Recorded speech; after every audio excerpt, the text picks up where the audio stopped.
Very sad to note the passing of two very, very physical actors. I will begin with James, because he's perhaps less well known even among Halloween fans. I didn't even know who he was before he died, unfortunately, but he is technically the first Michael Myers.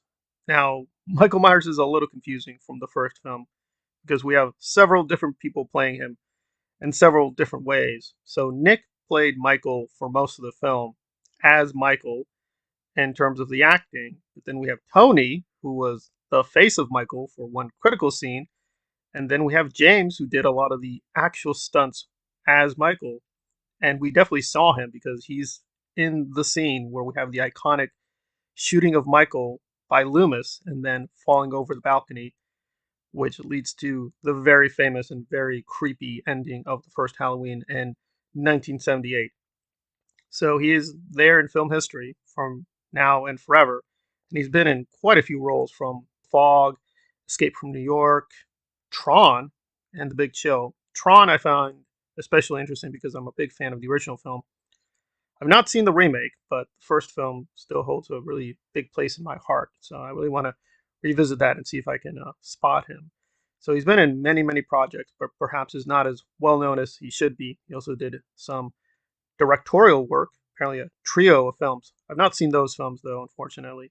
So very sad passing. Just shows you how memorable and how incredible that first film is, and how long a life it's had in the fandom.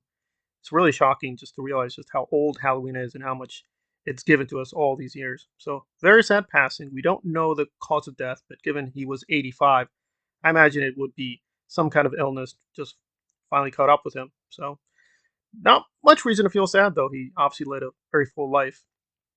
Hopefully, he got a lot out of his career, which, granted, he didn't get as much fame or perhaps money as Tony did, who I think has not used his notoriety as Michael Myers in the face of Michael Myers very well, but there we are.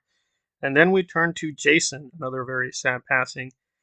But unfortunately, it's somewhat the same thing. I wasn't really aware of who he was prior to his passing. I knew about the Power Rangers. Power Rangers were very popular when I was growing up, and I did try to see a few episodes, but I never quite got into the series. I did like aspects. I thought the design of the villain characters were actually pretty good. Not the female who was screaming all the time, but the, I guess, so called Red Ranger. I thought he was fascinating. It just seemed to me a kind of a weak retread of Voltron, but that's my opinion. But I'm definitely out of step because it has held a very prized place in the fandom for many people over the years. And even though Jason as the Green and White Ranger had a lot of luck in being a fan favorite, he unfortunately wasn't able to expand too much. He returned to the franchise in various ways, doing cameos. He was a very gifted martial artist. He set up his own school. He's actually won many different tournaments and got a few prizes. So, pretty accomplished person in martial arts. That's very, very fascinating. Unfortunately, he leaves behind several children, and we don't know the precise cause of death, so I won't speculate. But I also won't hide what we think we know, which is it apparently was a suicide, which is very sad and reminds me of the Snyder Cut, which is dedicated to Zack Snyder's daughter, who also died of suicide.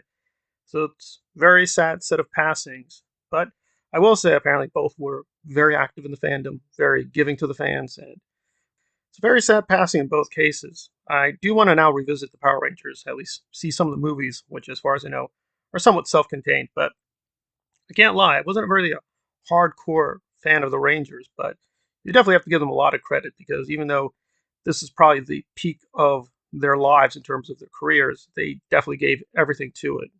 They don't seem to be very bitter. That's probably the roles that they'll be best known for. Although apparently he was trying to get into more serious work before he died, and apparently that will still come out. So it'll be interesting to see if his more quote, serious, dramatic role will be as well received as his role as a Power Ranger. And there we are with the passing of James Winburn and Jason David Frank. Rest in peace.